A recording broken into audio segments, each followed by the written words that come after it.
एक व्यक्ती सुंदर आणि सुबक दिसण्यासाठी काय काय लागतात कोण सांगाल? खडे राहू द्या.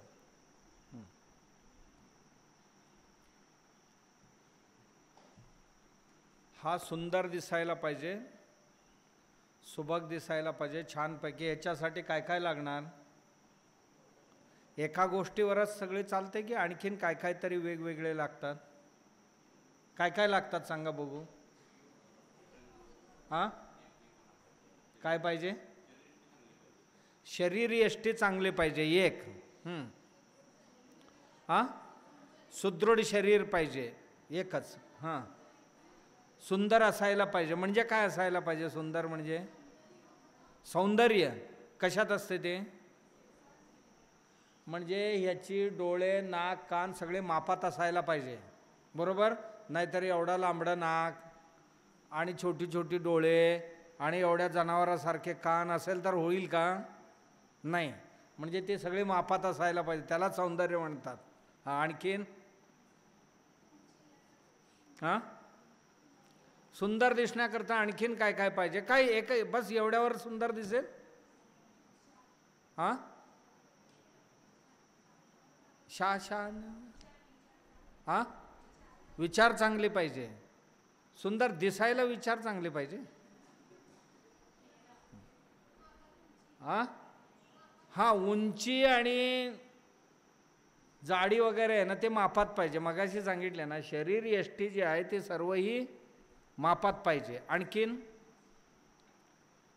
एवढी मापात असेल तर सुंदर दिसेल.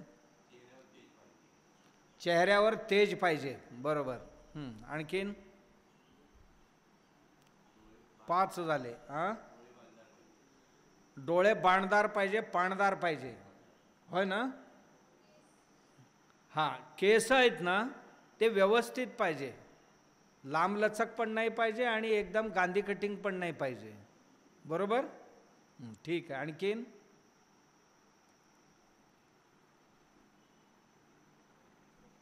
हां, कपड्याची गरज नाही ना अंगावर? आहे, कसलंही घालून चालेल. गोंडपट शिवून घालून आला दिसेल चांगलं. म्हणजे कपडे पण चांगले पाहिजे, बरोबर? कपडे पण चांगलं पाहिजे. आणखीन चांगलं दिसण्याकरता काय असेल? रडत राहायला पाहिजे दिवसभर. हां, हसनमुखी पाहिजे, पाहिजे की नाही? बरोबर. आणखीन काय पाहिजे? आणखीन सुंदर दिसण्याकरता काय काय पाहिजे? जरासा मेकअप केले तर आणखीन चांगलं दिसेल की नाही? आहे त्यापेक्षा दिसेल की नाही? बरोबर. आणि जरासा दागिने बिगिने घातला तर? अरे छानपैकी चैन आपल्या काळ्यात, जाड सोन्याचा आणि मोतींचे वगैरे माळ थोडासा, हो ना? हातात वितात सोन्याची कडे विडे, हातात अंगठ्या बिंगठ्या. चांगलं दिसणार की नाही दिसणार? नाही दिसायचं? नाही दिसणार. म्हणजे एकूण एक व्यक्ती चांगलं दिसण्याकरता एवढ्या गोष्टी लागतात, बरोबर?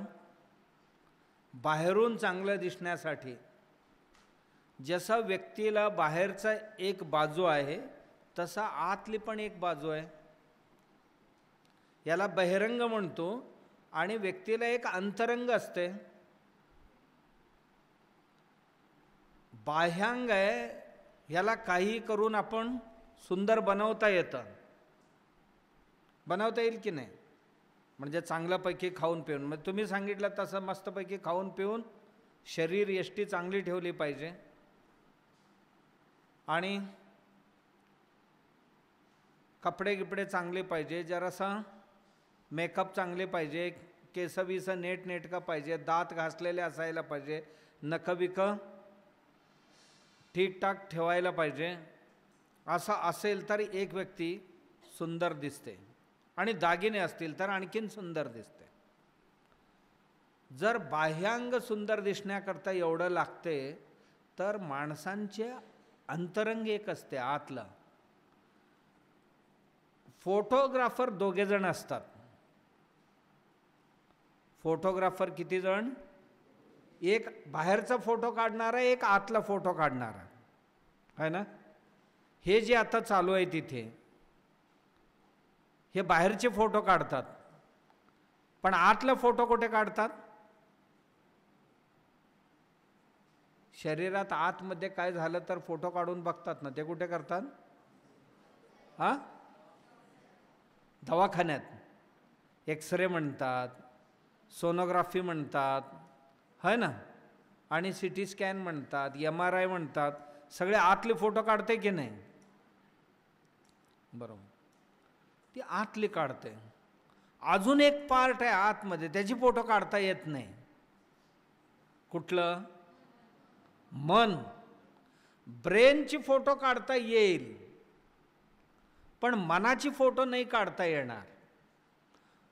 मन, बुद्धी, चित्त, अहंकार जे म्हणतो आपण, हे अंतरंग आहे माणसांचे. माणसांचे बाह्यांग कुठले कुठले आहेत बाबा?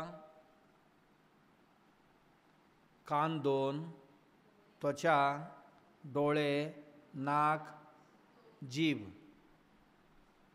हे बघा, असा हात लावायचा. 1 2 3 4 5 असा हात लावले की यांना पंचेंद्रिय म्हणतात. काय म्हणतात त्यांना? पंच ज्ञानेंद्रिय म्हणतात त्यांना. काय म्हणतात? कारण ह्याच्या माध्यमातून आपण ज्ञान संपादन करतो. कान, ऐकून काहीतरी ज्ञान मिळतंय आपल्याला, याला शब्देंद्रिय म्हणतात. काय म्हणतात त्याला? शब्द संग्रह करणारी, शब्द ग्रहण करणारी इंद्रिय. त्वचा आहे, त्वचेने ज्ञान होते. कुठलं? कठीण की मृदू, शीत की उष्ण, होय ना, हे ज्ञान होते की नाही? स्पर्शेंद्रिय म्हणतात त्याला. आणि तिसरं नेत्र म्हणजे डोळे, सुरूप की कुरूप, हे ज्ञान होते की नाही? नेत्रेंद्रिय म्हणतात. आणि गंध ग्रहण करणारा इंद्रिय घ्राणेंद्रिय म्हणतात ह्याला. नाकाला की सुगंध की दुर्गंध, किंवा वेगवेगळ्या प्रकारची गंध. गंध काय एकसारखं? 50 प्रकारची फुलं घेतले तर 50 प्रकारची वास असतो. वेगवेगळे शेकडो वस्तू आणून समोर ठेवले तर शेकडो वस्तूंची वास, शेकडो प्रकारचे, प्रत्येक वासाला ओळखते. म्हणून ह्याला घ्राणेंद्रिय म्हणतात. आणि जीभ एक आहे, जिभेला काय म्हणतात? रसनेंद्रिय. किती प्रकारचे रस असतात? गोड, कडू, तिखट, आंबट, खारट, तुरट, षड्रस म्हणतात. षड्रस याचा ज्ञान कोणाला होते? जिभेला. किती आहेत? गोड, कडू, आंबट, तिखट, खारट, तुरट. कसं आहे? डोळ्याने कळणार आहे? आंबा तुमच्या हातात ठेवले बाबा, कसं आहे? डोळ्याने कळणार आहे का? चिक्कू तुमच्या हातात दिले, डोळ्याने समजणार आहे का हे गोड आहे की कडू आहे? नाही. मीठ तुमच्या हातात दिले, कसं आहे बघून सांगा म्हटलं तर काही हाताला काही नाही कळणार. काय कानाने कळेल? त्याला जीभच लागणार. जिभेने ज्ञान संपादन होते म्हणून त्याला जिव्हेंद्रिय म्हणतात. हे 5 ज्ञानेंद्रिय आहेत. आणि ह्या शरीरात 5 कर्मेंद्रिय आहेत. वाक म्हणजे आपली वाणी काम करणारी, ही 5 ज्ञान संपादन करणारी आहेत आणि 5 काम करणारी आहेत. प्रत्यक्षात 5 वेगवेगळ्या बाहेरची ज्ञान संपादन करणारी आहेत. आणि 5 आहेत ना प्रत्यक्ष आमच्यासाठी काम करणारी आहेत. कुठली? वाणी, वाक, पाणी, पाणी म्हणजे हात, संस्कृतमध्ये पाणी म्हणजे हात, वाक, पाणी, पाद म्हणजे पाय, उपस्थ पायू म्हणजे 1 नंबर 2 नंबर जे करतो ना, हे इंद्रिय जे आहेत त्यांना उपस्थ आणि पायू म्हणतात. गुदगुह्य असं म्हणतात. ही 5 प्रत्यक्ष या शरीरात काम करणारी इंद्रिय आहेत. 5 ज्ञानेंद्रिय आहेत, 5 कर्मेंद्रिय आहेत. याच्या व्यतिरिक्त आणखीन काय आहे त्या शरीरामध्ये? 5 प्राण आहेत. श्वास घेणं सोडणं, 5 प्राण आहेत काम करणारे. प्राण, अपान, उदान, व्यान, समान. राहतील लक्षात? प्राणवायू, अपानवायू, उदानवायू, व्यानवायू, समानवायू. प्राणवायू म्हणजे श्वास उच्छ्वास घेणं सोडणं, याला काय म्हणतो? प्राणवायू. अपानवायू म्हणजे छातीच्या खाली पोटात साठलेले जी काय खराब हवा आहे त्याला बाहेर टाकते, अपानवायू म्हणतात. गुह्यद्वारा, गुदद्वारा, ज्याला पादणं असं आपण मराठीत म्हणतो, म्हणजे अपानवायू म्हणतात त्याला. बाबा टॉक्सिन आहे तो शरीरातला, वायू रूपात असणारा टॉक्सिन आहे, त्याला बाहेर काढायचं काम करते गुदेंद्रिय. अपान वायू म्हणतात, ते बाहेर जाते. आणि उदान वायू, छातीच्या वर इथे काहीतरी टॉक्सिन कलेक्ट झालं वायू रूपात, त्याला बाहेर कशा कशातनं टाकता येतं? उचकी, वांती, आणखीन करपा ढेकर, या माध्यमातनं बाहेर काढतो की नाही आपण, याला काय म्हणतात? उदान वायू. आणखीन व्यान वायू. या शरीरात एक वायू काम करते, हे सगळ्या सांध्या आहेत ना व्यवस्थित वागतील, आकुंचन प्रसरणाचा काम करतील, असा एक वायू काम करते, त्याला म्हणतात उदान वायू. आणि शेवटचं एक आहे समान वायू. समान म्हणजे आमच्या शरीराला लागणाऱ्या ऑक्सिजन असेल, ऊर्जा असेल, अंग प्रत्यंगापर्यंत सगळीकडे समान दृष्ट्या वाटप करण्याचं काम करते. ऊर्जा आणि प्राण या दोन्हींना अगदी शेवटपर्यंत नेऊन पोचवण्याचा, शिखापासून नखापर्यंत, अंग प्रत्यंगापर्यंत पोचवण्याकरता काम करते, त्याला काय म्हणतात? समान वायू. ही 5 वायू आमच्यात काम करतात प्रत्यक्षात. ही एकूण शरीर आहे, आणि याच शरीरामध्ये ही बाहेरचे चांगलं दिसण्याकरता एवढी लोक काम करतात. आणि आतमध्ये आणखीन याचा सगळी सॉफ्टवेअर जो आहे तो आतमध्ये, मी सगळे हार्डवेअर सांगितलं तुम्हाला शरीराचा. हे जे आहे ना शरीराचा हार्डवेअर आहे. मग वैद्यकीय भाषेत आणखीन नाव वेगवेगळे आहे त्याला, पण ह्याचा सॉफ्टवेअर एक असतो, त्याला मन, बुद्धी, चित्त, अहंकार म्हणतात. त्याला सॉफ्टवेअरला काय म्हणतात? मन, बुद्धी, चित्त, अहंकार. मन म्हणजे संकल्प विकल्पात्मक व्यवहार करणारी एक वृत्ती आतमध्ये काम कर, काय करावं काय नाही करावं, काय केले तर चांगलं काय नाही केले तर चांगलं, जाऊ की नाही जाऊ, पाहू की नाही पाहू, हे असं जे काय संकल्प विकल्प. संकल्प म्हणजे करू, विकल्प म्हणजे काय नको करू, असा विचार करणारी जी वृत्ती आहे त्याला म्हणतात मन. डिसिजन मेकर जो आहे आतमध्ये, कर जा, माझी सपोर्ट आहे, मी सगळे विचार केलेले. आमच्यात आतमध्ये चित्त नावाची एक आहे, ज्याला मेमरी कार्ड म्हणतो ना आपण, ती एक आहे मेमरी कार्ड. त्या मेमरी कार्डमध्ये आपण केलेले सगळ्या व्यवहारांचे, वाचलेले, ऐकलेले, पाहिलेले, बोललेले, खाल्लेले आणि सगळी देवणघेवण केलेले, चाललेले, बसलेले, उठलेले, झोपलेले, सगळ्या व्यवहारांची स्टोरेज होते ते. त्याला चित्त म्हणतात. स्टोरेजला काय म्हणतात? चित्त. अहंकार म्हणजे एक वृत्ती आहे की सगळ्यात मी पाहिलं, मी ऐकलं, मी बोललो, असं जे येते त्याला अहंकार म्हणतात. ते कुठे राहते? इनबिल्ट आहे ते, मनामध्येच ते इनबिल्ट आहे. या चारींना मिळून सॉफ्टवेअर म्हणतात शरीराचा. या शरीराचा सॉफ्टवेअर आहे. त्यालाच अंतरंग शरीर म्हणतात त्याला. हे जसं बाह्यांग शरीर आहे ना, तसं ते अंतरंगिक शरीर आहे. त्या अंतरंगिक शरीराने बाह्यांग कसं राहावं याचा निर्णय, ह्या दोन्हींचे मिळून व्यवहार जेव्हा चालते तेव्हा सगळी सुरक्षित. मी काय पाहावं नाही पाहावं डोळे ठरवणार की डोळ्यांसाठी बुद्धी काम करत असते, मन काम करत असते.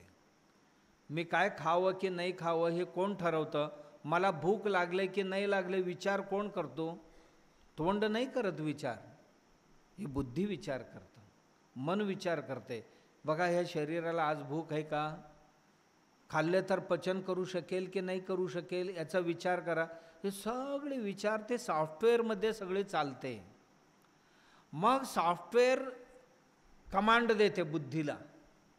बुद्धी आहे ना, हे कमांडर आहे, कमांड देते, हे करा, अगर नका हे करू. आणि त्याप्रमाणे शरीरातनं क्रिया होतात. तर शरीर नीटनेटका किंवा आपला व्यवहार नीटनेटका चालण्याकरता आमची हार्डवेअर सॉफ्टवेअर हे दोन्हींचे कॉम्बिनेशन व्यवस्थित चाललं पाहिजे. हे दोन्हींचे व्यवहार अत्यंत व्यवस्थित चाललं पाहिजे. या दोघांची जर ताळमेळ नाही बसलं तर अवघड होऊन जाईल, अवघड होऊन जाईल. मी एक गोष्ट सांगत असतो नेहमी. दोन मित्र होते म्हणे, एक बोकड आणि एक माकड. मित्र कोण कोण होते? एक बोकड आणि एक माकड. या दोन्हींना घेऊन एक आपला खेळ करत फिरत होता गावोगावी. मदारी असतो ना, मदारी माकडांचा खेळ करायचा आणि बोकडांचाही एक खेळ करायचा. तो ह्या दोन्हींना घेऊन गावोगावी फिरायचा. इकडी तिकडी जरासा खेळबिळ करून पैसे मस्तपैकी आले की त्याला इच्छा झाली एक दिवशी मस्तपैकी लोणी खावं. असं काय इच्छा झाली त्याला?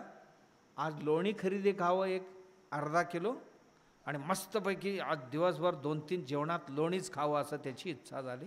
लोणी खरेदी केला. मग भाकरी बिकरी घेतला, भाजी घेतला, निघाला. जाता जाता वाटेवर एक विहीर दिसलं. विहिरीच्या किनाऱ्याला झाड होता. झाडाखाली दोघांना बांधला. बांधून आपलं लोणीचं पात्र होता ना तो तिथेच ठेवला. जरा हातपाय धुवून येऊ म्हटलं, खाली जाऊन आंघोळ करून येऊ, हातपाय धुवून किंवा आंघोळ करून येऊ, मग जेवू म्हणाला. यथेच्छ जेवू, आज मस्तपैकी लोणी आणली, बऱ्याच दिवसांनी लोणी आणले. येईपर्यंत माकड गप्प बसेल का? येईपर्यंत सगळी लोणी संपून टाकली. कुणी? माकडाने. माकडाने खाऊन बोकडाच्या तोंडाला पुसले. खाल्लं कुणी? माकडाने. आणि वरवर पुसले कोणाला लोणी? बोकडाला. आणि माकड खाऊन एका बाजूला जाऊन व्यवस्थित बसला. आपण काय केलंच नाही यातलं, आपल्याला काय माहीतच नाही. मालकाला आंघोळ करून बघतो बोगोणी खाली, पात्र खाली लोणीची. बघितलं इथे तिसरा माणूस तरी कोण आला नाही. कोण खाल्ले? याच्या तोंडाला लागलेले. असं बदडला त्या बोकडाला. मार खाल्ली, ते गप्पच बसले. आता काय करणार? त्याला बोलता येत नव्हता ना. माकड बघतच होता. बोकडाने खाल्लेले का? नाही खाल्लेले, पण मार खावा लागला की नाही? कोणामुळे? जोडीदारामुळे. आपला साथीदार. साथीदार साथ नाही दिला, लात दिला. काय दिला? साथ नाही दिला, लात घालायला लावला ह्याने. साथीदार म्हणजे कसा असायला पाहिजे बाबा? आपल्याला वाचवणारा, आम्ही त्यांना मदत करायला पाहिजे, त्यांनी आम्हाला मदत करायला पाहिजे, असा साथीदार पाहिजे होता. पण हे साथीदार चुकीचे लागले दोन्ही एकमेकांना, तर मार खावा लागला. भरपूर मार खाल्ला, रात्रभर झोप पण नाही लागली, इतकं मारला होता मालक. मी कथा तिथेच सोडून देऊ आपण. आता आमचेही हे दोन जोडीदार आहेत. कोण कोण बाबा? हे एक शरीर आणि दुसरं आपलं मन. हां, मन म्हणजे माकड आहे आणि शरीर म्हणजे बोकड आहे. भानगडी करते ते आणि मार खाते, होय की नाही? तुम्ही जरासा एखादा शब्द चुकीचे गेला तुमच्या तोंडून, शब्द उच्चार करणारा कोण? मनच ना. दोन शिव्या द्यायला दिली की समोरचे काय गप्प बसणार आहे का? शरीराने काय पाप केले का? नाही आहे. बोलायला प्रेरणा कोणाची? मनाची. शब्द कोणी तयार केली? शरीर करते थोडी, सॉफ्टवेअरच तयार करते ना. म्हणून दोघांची बाबा ताळमेळ चांगली पाहिजे, तरच जीवन सुंदर राहणार. आपलं जीवन व्यवस्थित चालायला पाहिजे तर आमचं अंतरंग बाह्यांग दोन्ही चांगले पाहिजे. म्हणून मी नेहमी सांगतो की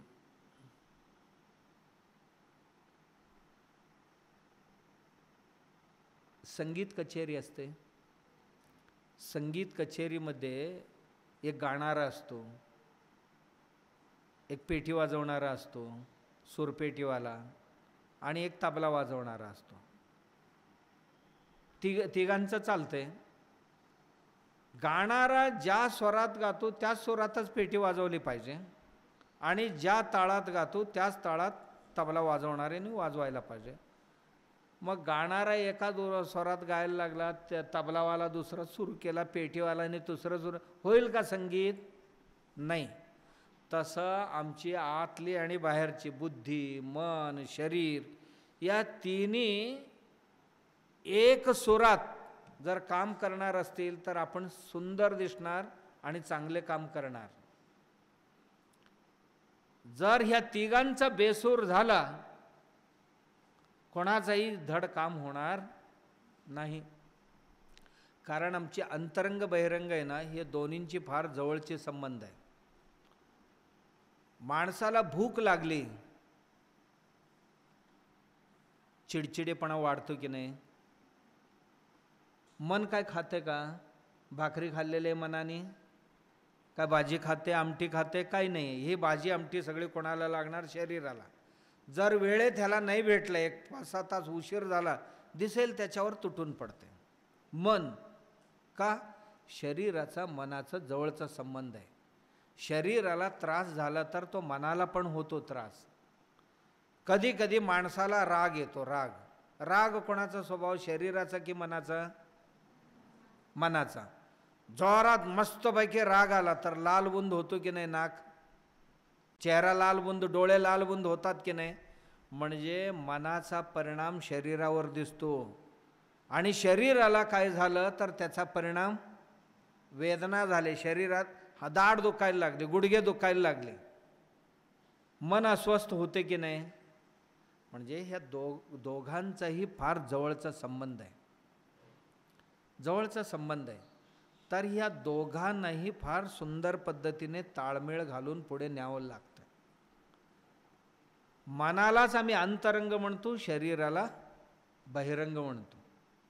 बहिरंग सुंदर दिसण्याकरता ज्या ज्या गोष्टी आपण पाहिला, तसं मन सुंदर दिसण्याकरता काय काय करावं लागेल? मन सुद्धा सुंदर असायला पाहिजे. मन सुंदर नसेल तर कसा असतो माणूस? कल्पना कराल तुम्ही? ज्याच्या मन चांगलं नाही आहे तो कसा असू शकतो माणूस? कोण सांगाल?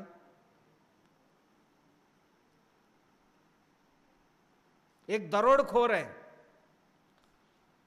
वाटमारीचं काम करतोय, शरीराने आमच्यासारखाच असतो ना, तरी सुद्धा त्याची आंतरंगिक वृत्ती ढकेतीची असल्या कारणाने शरीरावर सुद्धा त्याचे परिणाम दिसतात.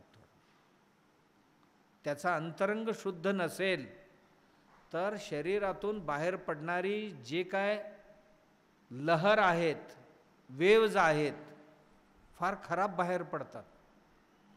त्याच्याजवळ थांबायची इच्छा होत नाही. तुम्ही आणखीन एक लक्षात ठेवा, झोप कोणाकोणाला आलेले आहे? किती लोकांना झोप आलेले आहे? प्रामाणिकपणे सांगायचा. आता जेवल्याबरोबर आला तिकडे, होय ना? आलात की नाही? पण आता स्वभाव धर्म आहे. आमचा एक भाऊ झोपला इथे. अरे मागे कुठे बघतोयस, तूच झोपलाय, होय ना? तो उघडायचा प्रयत्न करतो, तो झोप ऐकेनच त्याला काही केल्याने.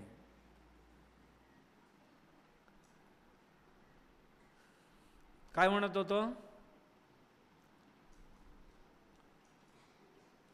दोघांचाही जवळचा संबंध आहे, शरीर आणि मनाचा. मन सुंदर दिसायला पाहिजे.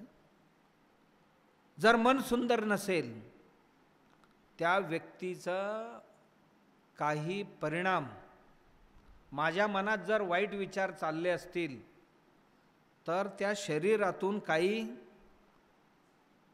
वेव्ज, व्हायब्रेशन्स बाहेर पडतात. काही लहर या शरीरातून, तरंग बाहेर पडतात. प्रत्येक क्षणाला कुठल्याही व्यक्तीच्या जवळ गेले की, काही व्यक्तींजवळ गेले की बरं वाटतंय, काही व्यक्तींच्या जवळ गेले की नाही बाबा इथे थांबलं नाही पाहिजे, असं आपोआप वाटतं. तुम्हाला का वाटतंय? तर त्या व्यक्तीची अंतरंग ठीक नाही आहे. कळलं तुम्हाला? मी एक गोष्ट सांगत असतो त्याकरता. राजा होता, प्रजानुरागी होता.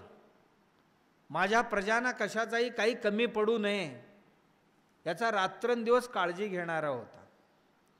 म्हणून तो दिवसातनं सकाळी दर दिवशी माझ्या प्रजा लोकांना कोणालाही काही लागलं तर येऊन माझ्याकडनं मागून न्यावं. 2 तास वेळ ठेवलेला होता त्याने. जे कोणी जे काय मागतील त्यांना ते देत होता. बरीच लोक येत होते आणि त्यांच्याकडनं काहीतरी घेऊन जात होते. चांगली माणसंही येत होते, वाईट माणसंही, सगळी यायचीच त्यात. राजा मात्र असं सगळ्यांना प्रेमाने, राजाचा कोणावरही न राग होता न द्वेष होता. माझी प्रजा आहेत, मुलं आहेत माझी, अशा पद्धतीने तो मदत करायचा. त्या लाईनीत एक माणूस आला एक दिवशी. राजा अस्वस्थ झाला. त्या माणसाने यांच्याकडे काही मागितलं नाही, काही नाही आहे. आला लाईनीत ना, काय पाहिजे तुम्हाला? काय नाही, आपली कृपा राहावी, फक्त राजांच्या दर्शनासाठी आलो, असंच म्हणाला तो. काही मागितलं पण नाही, तरी असा वरून म्हणतोय तो, फक्त राजांच्या दर्शनासाठी आलोय मी, मला काही नकोय म्हणाला. पण त्याला बघून राजांना आतल्या आत तळमळ सुरू झाला. त्याला बघून भयंकर द्वेष उत्पन्न झाला राजांच्या मनात. राजा म्हणाला, जो माणूस माझ्या दर्शनासाठी आला आहे आणि त्याला बघून माझ्या मनात असा का द्वेष आणि तिरस्कार, मत्सर उत्पन्न व्हावं? मलाच लाज वाटते, हे योग्य नाही म्हणाला. पण ज्या अर्थी त्याला पाहिल्यानंतर हे उत्पन्न झाले, याचं कारण काय असू शकतो? तो सांगत तरी नाही आहे तोंडून. काय बाबा, काय पाहिजे तुला? काय नाही, आपलं दर्शन व्हावं. राजा प्रत्यक्ष देवता, आपली देवासारखा आपले दर्शन घेण्यासाठी महाराज आलोय म्हणाला. हा माणूस इतकं सरळ वृत्तीने आलाय आणि ह्याची अपेक्षा पण काही नाही आहे, माझं देणेकरी नाही, घेणेकरी नाही आहे. पण ह्याला बघून माझ्या मनात राग का उत्पन्न व्हावं, द्वेष, मत्सर, तिटकार का उत्पन्न व्हावं, हे राजाला चिंता लागली. राजा आपल्या मंत्रीला बोलवला आणि म्हणाला, मंत्री, ह्या निरपराध माणसाला बघून माझ्या मनात तिरस्कार, द्वेष, मत्सर निर्माण झाला का? याचा उत्तर शोधून काढायला पाहिजे. मंत्री हुशारच होता. महाराज 3 दिवसाची अवधी द्या म्हणाला, मी शोधून काढतो कारण. या माणसाला बघितल्याबरोबर मला असं का झालं? तर मंत्री दुसऱ्या दिवशी त्याला शोधत शोधत शोधत शोधत गेला तर सापडला. तो एक दुकानदार होता. कसला? लाकूड वखारवाला होता, लाकूड वखारवाला होता. बसला, ह्याचा काय किंमत, त्याचा म्हणजे आपण एक गिऱ्हाईकच आलोय, भरपूर लाकडं मी खरेदी करणार आहे असा आभास निर्माण केला त्याला. आणि बोलता बोलता म्हणाला, काय धंदा पाणी कशी काय चाललंय? सगळी ठीक आहे, पण एक मोठं भांडवलच गुंतून पडलेलं आहे माझे. म्हणाला, काय गो? चंदनाची लाकूड 10 वर्ष झाली मी खरेदी करून, तणाने पडू नये, जाईनच. म्हणाला, गिऱ्हाईकच नाही त्याला, म्हणून मी रोज राजांच्या दर्शनाला जातो. म्हणाला, का? जोपर्यंत राजा मरत नाही तोपर्यंत हे कोण घेणार नाही. म्हणाला, राजा जर मेला तर त्याला जाळण्याकरता फक्त चंदन वापरतात, म्हणून मी दर दिवशी राजांच्या दर्शनाला जातो. राजा आजारी पडला आहे का? राजा खंगला आहे का? राजा आता मरायला जवळ आला आहे का? हे पाहण्याकरता जातो. म्हणाला, रोज. दुसरं काही नाही माझं काम, राजांकडनं माझी काही अपेक्षा नाही, फक्त राजा कधी मरणार आहे हे पाहण्याकरता मी रोज जातो. म्हणाला. मंत्री म्हटला, शाबाश, माझ्या प्रश्नाचं उत्तर सापडलं. म्हणाला, मग म्हणाला, एक काम कर, उद्या मी खरेदी करतो म्हटला तुझं, आणि किती किंमत होते सांग म्हटलं. दुसऱ्या दिवशी मंत्र्यांनी जाऊन सगळे लाकडं खरेदी केलं, राजाला नाही सांगितलं, खरेदी केला. खरेदी केला आणि पैसे देऊन टाकला त्याला, लाकडं उचलला तिथनं. तिसऱ्या दिवशी तो दुकानदार पुन्हा दर्शनाला आला, यथाप्रमाणे राजांच्या दर्शन करण्याकरता. पण आज राजाला त्या व्यापाऱ्याला बघून काही वाटेना, जसा इतरांसारखा तोही आला आणि तोही गेला, पण त्याच्याकडे लक्ष होतं राजांचं. तो आला, फक्त आपल्या दर्शनासाठी आलं होतं, दर्शन झालं, फार आनंद झाला म्हणाला, आणि तो निघून गेला. आज राजाला काही वाटेनाच, तळमळच उठेना आतमध्ये. मंत्र्याला बोलवलं, अरे मंत्री, तुम्हाला परवा बोललो होतो ना मी, त्या माणसाला बघितलं की माझ्यात कारण नसताना, तो दर्शनला येणारा माणूस कारण नसताना माझ्या मनात द्वेष, मत्सर, तिरस्कार उत्पन्न व्हायचं, पण असं काय घडलं की आज त्याला बघितल्यानंतर माझ्या मनात काही भावनाच उत्पन्न नाही झाल्या. सहज इतरांसारखा त्याच्याही वर माझ्या प्रेमळ भाव उत्पन्न झाले, प्रेमळ भाव उत्पन्न झाला. काय झालं काय? महाराज, ते द्वेष, मत्सर, तिरस्काराचा जो कारण होता ना, तो संपून टाकलं. म्हणाला, काय होतं कारण? महाराज, त्याच्याकडे चंदनाचा लाकूड होता आणि राजा मेला तरच विकलं जाणार होता अशी त्याची धारणा होती. मग मी काल लाकूड खरेदी करून टाकला. रोज तो यायचा, राजा कधी मरणार हे पाहण्याकरता येत होता. बोलत नव्हता तो, पण त्याच्या मनातले विचार जे आत आहे ना, त्याच्या शरीराच्या वेगवेगळ्या तरंगातनं बाहेर पडत होते. हे बघा, डोळ्यातनं बाहेर पडतं, तोंडातनं बाहेर पडतं, त्वचेतनं बाहेर पडतं. आपल्या शरीराला एक आरा म्हणून असतो. आरा माहिती आहे? प्रभा म्हणतात त्याला. काय म्हणतात? प्रभा. प्रत्येकांच्या शरीराभोवतीने एक आरा असतो. देवदेवतांच्या फोटोला आरा दाखवतात बघा, प्रभावळी म्हणतात त्याला. असा प्रत्येक व्यक्तीच्या शरीराला एक आरा असतो. कोणाचा पिवळा असतो, कोणाचा भगवा असतो, कोणाचा निळा असतो, कोणाचा लाल असतो, कोणाचा हिरवा असतो किंवा मिक्स असतो. मग प्रत्येक रंगाला एक एक अर्थ असतो. याचा आरा जर लाल असेल तर काय शरीराच्या आतमध्ये काय चालू आहे, याच्या मनामध्ये काय चालू आहे हे कळतं. जर पिवळा असेल तर याचा प्रतीक काय आहे. आमच्या ह्या शास्त्रांमध्ये हे सर्व प्रभावळी शास्त्र जे त्याच्यामध्ये हे लिहिलेले आहे. ही एक शरीर रचना शास्त्रातला एक प्रकार आहे आणि ही आरा ओळखण्याकरता दृष्टी लागते. आणि ते व्यक्ती जवळ आले की जवळ आल्यानंतर आपल्याला वेगवेगळी मनातली क्रिया प्रतिक्रिया सुरू होतात. त्या व्यक्ती पाहून कधी कधी एकदमच त्या व्यक्तीबद्दल आमच्या मनात प्रेम आणि परोपकाराची भाव, ह्याला काहीतरी मदत करावं, करुणा, अशी भाव उत्पन्न होते. कधी कधी त्याला बघितलं की मागे कधी बघितलं नाही काय नाही आहे, पण त्याला बघितल्याबरोबर असं वाटतं की ह्याला 2 मुस्काट्याला लावावं. यापूर्वी आमच्याशी कधी बोलले नाही, चालले नाही, ओळख नाही, पाळख नाही, पण तो माणूस न कळत आमचा द्वेष करत असला तर त्याच्याबद्दल तुम्हाला असं होण्याची सूक्ष्म संवेदना व्यक्त होण्याची संभावना आहे. म्हणजे दुसऱ्यांच्या मनात काय आहे हे कळत नाही असं नाही आहे, कळत नाही असं नाही आहे, कळू शकतं.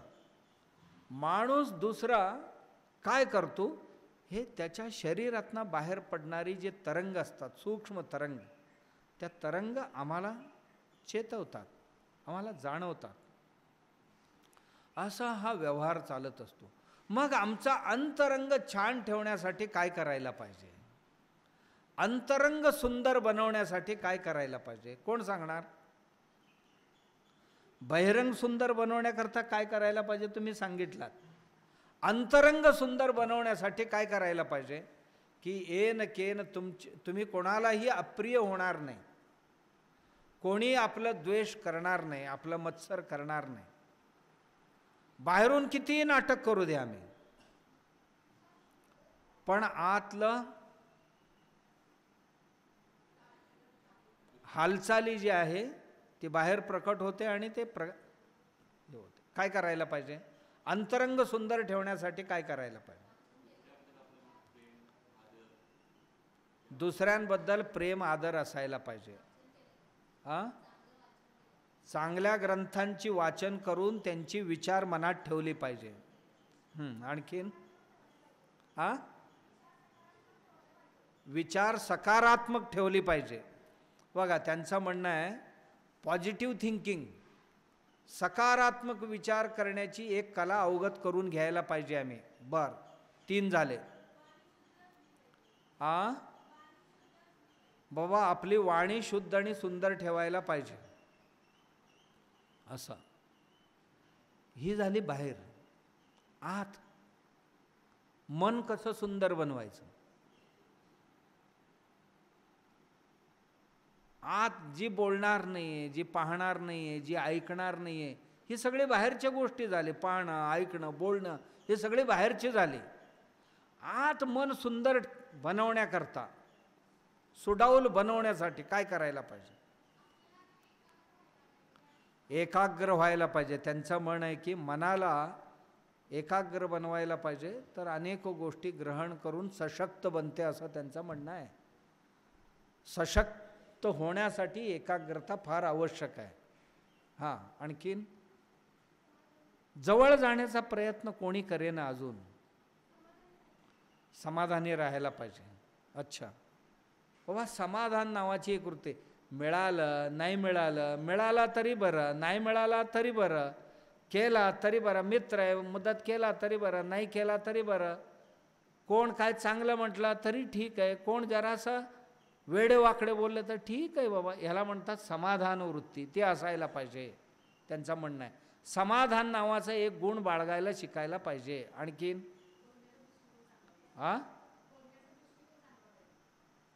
दुसऱ्यांकडे पाहण्याचा दृष्टिकोन चांगलं कसं होणार हे विचार तुम्ही. कधी होणार ते, कसं होणार? करायला पाहिजे हे ठीक आहे, पण त्याच्याकरता काय पाहिजे?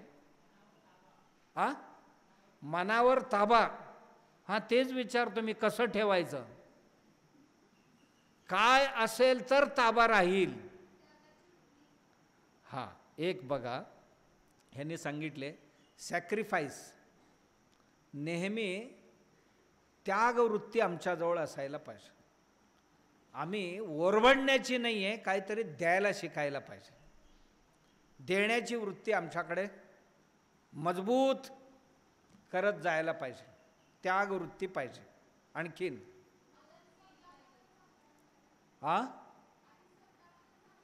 काय म्हणते?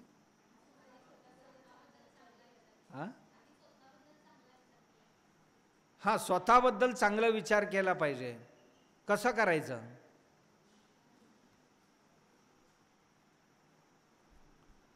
तिचं म्हणणं असं आहे की भेदभाव स्वतःमध्ये आधी नसायला पाहिजे. काळे केस पांढरे केस, डावा आणि उजवा, आणि खालचं आणि वरचं, ही जी भेदभाव आमच्या स्वतःमध्ये आहे ना, ही आमच्यातलं स्वतःतला भेदभाव जायला पाहिजे, म्हणजे आपण अभेद वृत्ती बाळगायला पाहिजे, असं तिचं म्हणणं आहे.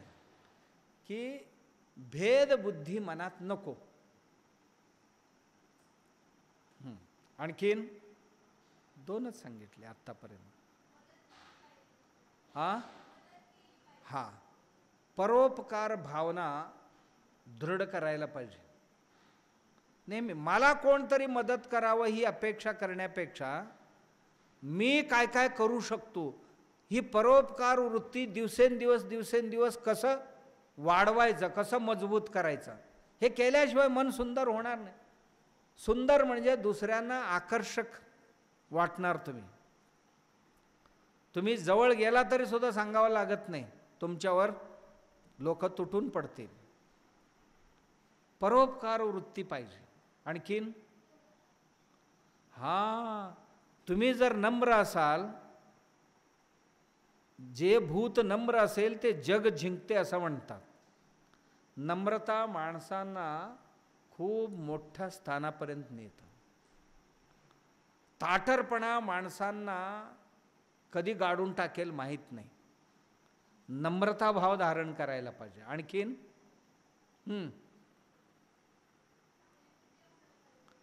चांगली बुद्धी असायला पाहिजे. म्हणजे कसं असायला पाहिजे? चांगली बुद्धी कशी असते? आत्ता जे सांगितले 3-4 गुण हे चांगल्या बुद्धीतच असतात. हे असं तुम्ही पण एक गुण सांगा चांगल्या बुद्धीतलं. अहंकार मी पण सोडा म्हणणे म्हणजे नम्रता. अहंकार मी पण सोडायला पाहिजे म्हणजेच काय पाहिजे? नय विनय आपल्याकडे असायला पाहिजे सांगितले. आणखीन बाबा मी स्वावलंबी जीवन जगण्याची सदाकाळ आपण चिंता करायला पाहिजे.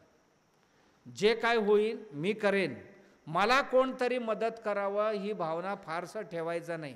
ती अनिवार्यता असेल, पण माझं मी सर्व करेन, माझ्यासाठी लागतात मी सर्व करेन सांगितलं जातं.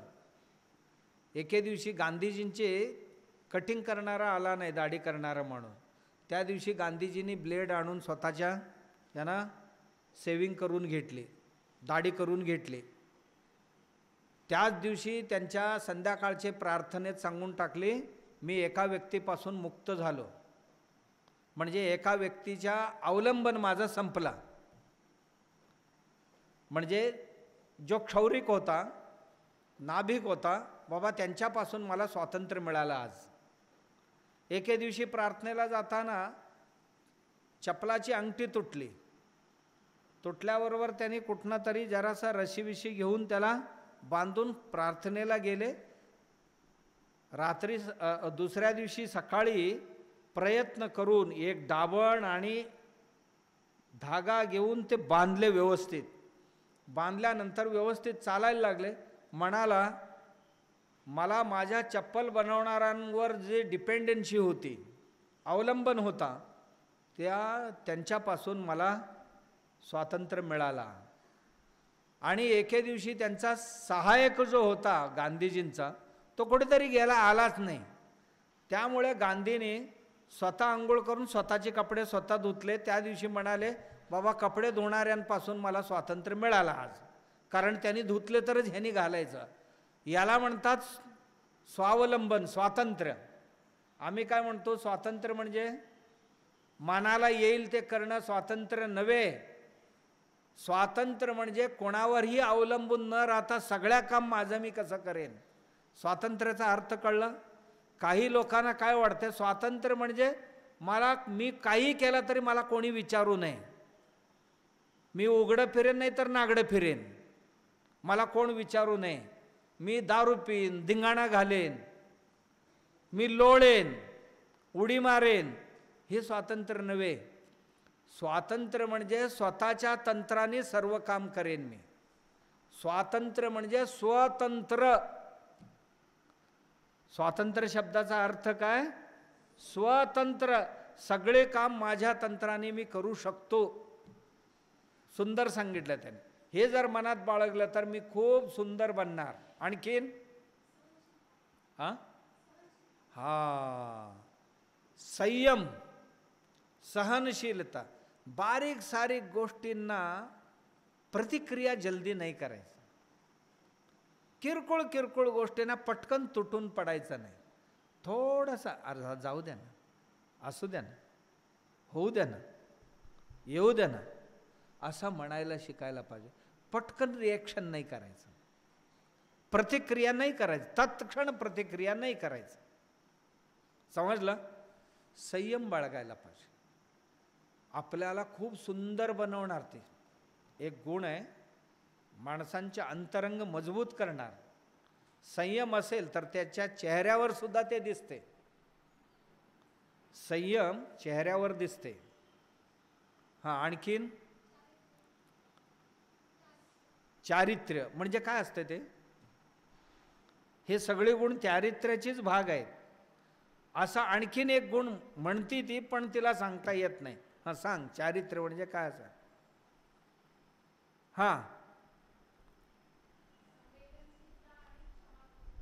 शाबाश. 2 गुण इतकी चांगले आहेत.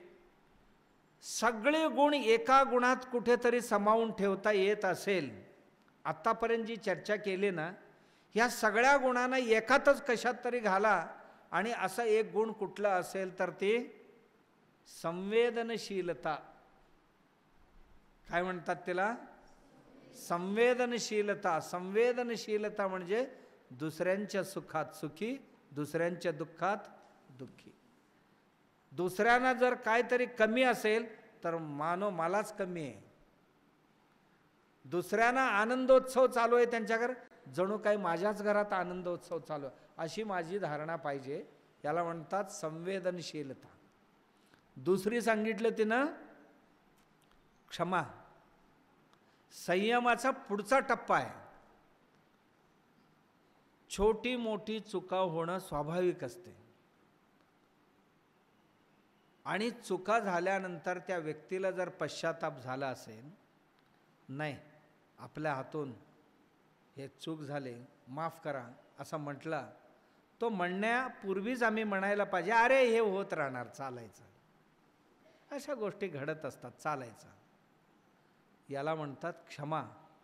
ही खूप किमतीचे गुण आहेत हे सगळे. आणि हे आतमध्ये असतील ना, माणूस खूप सुंदर होतो. जसा बाहेर कपडे पाहिजे, स्नो पाहिजे, पावडर पाहिजे, लिपस्टिक पाहिजे, आभूषण पाहिजे आणि सुडौल दिसण्याकरता हे लागतात, तसा आमचे अंतरंग सुंदर दिसण्याकरता हे अजूनही आहेत. तुम्ही काय कंजूस आहात आहे ना, सांगत नाही. अंतरंग समृद्धी नको आहे का तुम्हाला? अजून खूप गुण आहेत. अभयदान देण्याचे म्हणजे मी आहे, तुम्ही काळजी करू नको मित्रा, म्हणण्याची एक वृत्ती. तुम्ही काय, अरे काय नाही आहे, मी आहे ना, कधी येईल त्यावेळी मला सांग, मी तुमच्याबरोबर आहे, असं दुसऱ्यांना म्हणण्याची साहस आपल्यात नेहमी असायला पाहिजे. अभयदान म्हणतात त्याला. द्यावं लागत नाही, पण आहे, आम्ही आहोत तुमच्याबरोबर, असं नेहमी म्हणायला शिकायला पाहिजे. ती वृत्ती आतमध्ये असेल तरच म्हणेल ते, नसेल तर कुठनं म्हणणार? भाड्याने कुठून आणणार? आतमध्ये नाही आहे, नाहीच आहे तर ते प्रकट होईल कसं? म्हणून त्याला बाळगायला पाहिजे, आतमध्ये ठेवायला पाहिजे. आणखीन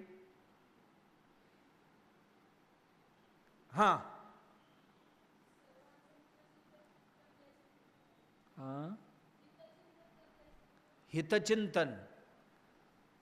एक बघा, तिनंही एक सुंदर गुण सांगितलं.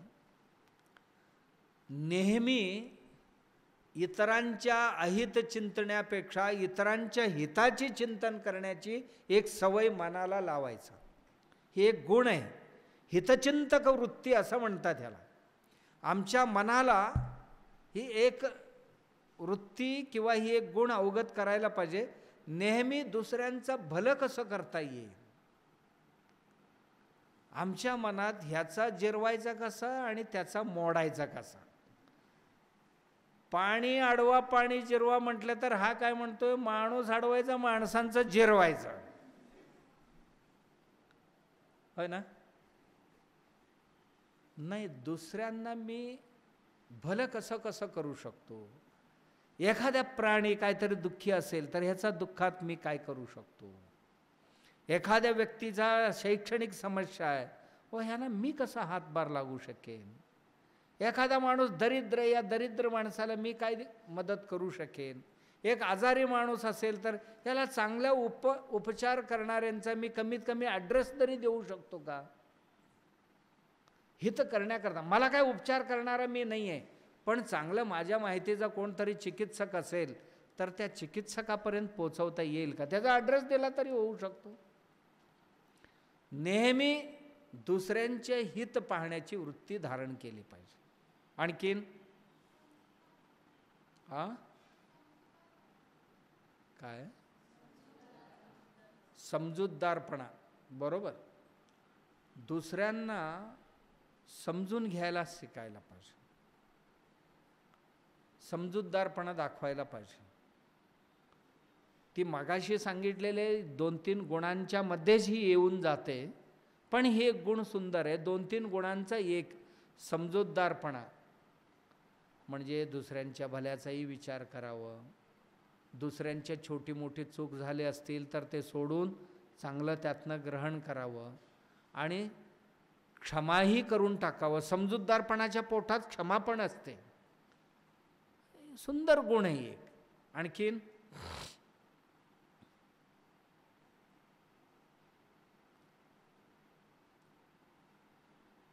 आणखीन काय पाहिजे.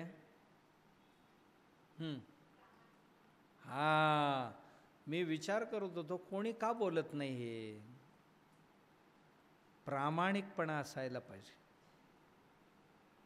अनेको गुणांची कळस, प्रीती, प्रेम, पारदर्शकता, प्रामाणिकपणा. कोणाशी प्रामाणिक राहायचं, स्वतःशी प्रामाणिक राहायचं. स्वतःशी प्रामाणिक राहिलो की सगळ्यांबरोबर प्रामाणिक राहू शकतो आपण. माझ्याशीच मी प्रामाणिक नसेन, दुसऱ्यांना काय. मी तुमचा प्रामाणिक मित्र आहे असं म्हणण्याला काही अर्थ नसतो. प्रामाणिकता ही एक चीज अशी आहे, माणसांचं किंमत आहे ना, शून्यापासून अब्जावधीपर्यंत नेऊन ठेवणारी एक गुण कुठला असेल तर तो प्रामाणिकपणा आहे. मी किती किमतीचा आहे कशावर ठरणार, माझ्या त्या प्रामाणिकपणावर ठरणार. चांगले गुण आहे ते. माझी पारदर्शक वृत्ती आहे ती. स्वतःशी प्रामाणिक राहणं. कारण मी प्रामाणिक आहे की अप्रामाणिक आहे हे कोणाला कळणार. मी काय बोललोच नाही ना, मनातच ठेवलेले. इतरांच्या बाबतीत जे जे काय विचार केले मी मनातच ठेवलेले, आणि मी काय आचरण केले तर दुसऱ्यांना काही कळणारच नाही आहे. जे कळणार आहे ते फक्त माझ्या मनालाच कळणार आहे. मी ठरवला होता काय आणि मी आचरण केला काय आपल्यालाच कळणार आहे. म्हणून स्वतःशी प्रामाणिक राहायला पाहिजे. आणखीन जिज्ञासू वृत्ती असायला पाहिजे. बाबा नवीन नवीन शिकेन, नवीन नवीन प्राप्त करेन, नवीन नवीन समजून घेईन, ही जिज्ञासू वृत्ती म्हणतात. ही वृत्ती माणसांना फार मोठे करते, पुढे नेते. अन्यथा आपल्या जीवनात सर्वही सडून जाईल, कुजून जाईल आणि दुर्गंधी बनवेल आम्हाला. जिज्ञासू वृत्ती नेहमी आमच्यात असायला पाहिजे. ती आम्हाला सुंदर बनवते आणि वरवर वरवर जाण्यास आम्हाला मदत करते. कळलं, आम्ही सुंदर दिसण्याकरता काय काय लागतात. ही एक एक गुण महिनाभर विचार केला तरी न संपणार आहेत. एक एक गुणाचं तुम्ही आत्ता सांगितलं ना, ही सगळी गुण व्यक्ती परिपूर्ण होण्याकरता मदत करणारे आहेत. आता आपण जे आलेले आहात इथे, ह्या सगळ्या गुणांना प्रेरक पोषक वातावरण इथे निर्माण करून, हे कोणी शिकवून नाही येणार, यांना एक पोषक वातावरण तयार केलं गेलं पाहिजे आणि त्यातनं आपोआपच आमच्यात हे यायला पाहिजे. किंवा आमच्या मनाला साफ स्वच्छ धुवून स्वच्छ करायचं. ही जी पोकळी आहे ना, ही पोकळी असं खाली नाही आहे. आम्ही आत्ता बसून जे चिंतन करतो सगळी शब्द यात आहेत. कुठल्या? या आकाशात, अवकाशात इथेच थांबणार. आम्ही जे काय उड्या मारतो, आनंद व्यक्त करतो, नाटक करतो, द्वेष करतो, एकमेकांची पाय ओढतो, जे काय करतो ना, सगळी चित्र ह्यात आहेत. आम्ही चर्चा करतो, हे सर्व विचार ह्यात इथेच राहणार आहेत. आणि एवढंच नाही, आमची भावभावना सगळी ह्यात असणार आहे. मग तुम्ही म्हणणार दिसणार का नाही? दिसतात, दिसतात. आता बघा, तुम्ही एक रेडिओ आणा, सेट करा, फ्रिक्वेन्सी सेट करा, शब्द यायला लागतात की नाही त्यात? टी व्ही आणा, फ्रिक्वेन्सी सेट करा, स्टेशन लागले की सगळ्या चित्र आणि ध्वनी यायला लागते की नाही? ह्याच्यावरनंच ती तयार केलेले. तसं आम्ही जर संवेदनशील बनलो, अंतःकरण स्वच्छ शुद्ध जर आपण केलं, की आम्हाला अनुकूल असणारे जे आहेत ना, ते आपोआप आमच्यात उतरायला सुरू करतात.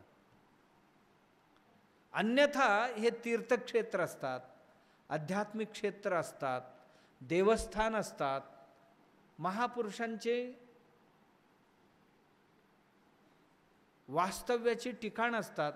तिथे चांगल्या चांगल्या गोष्टी असतात, खराब नसतात असं नाही आहे. खराब जे जे कोणी आले गेले तेही त्यात असतात. पण ज्याचा हृदय जी अपेक्षा करते, जी जिज्ञासा करते, ती सर्व खेचून घ्यायला सुरू होते. इथे खूप साऱ्या चांगल्या वाईट गोष्टी आहेत ना, एखादा माणूस वाईट फ्रिक्वेन्सी सेट केला तर त्यातलं सगळी उतरायला सुरू.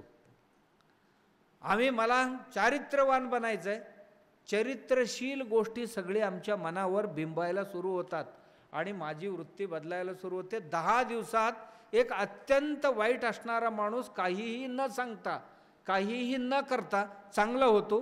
फक्त मनाला साफ केला तर, एकाग्र केला, बस सगळ्या चांगल्या गोष्टी. इथेच असं नाही आहे, कुठेही जगातला कुठलाही अवकाश ही मोकळी नाही आहे. शब्दलहरीने, भावलहरीने, चित्रलहरीने भरलेले आहे ते, भरलेले. फक्त आपण घेणारी तयार पाहिजे. म्हणून हीच शिबिर जर आपण जाऊन बाजारात घेतले तर काय होईल? बाजार भरतो की नाही आठवड्याचा, तिथेच सुरू करायचं. काय होईल? बाजारातले सगळे उतरेल. गाजर, मुळी, कांदा, लसूण, मसाला सगळे उतरायला सुरू होईल.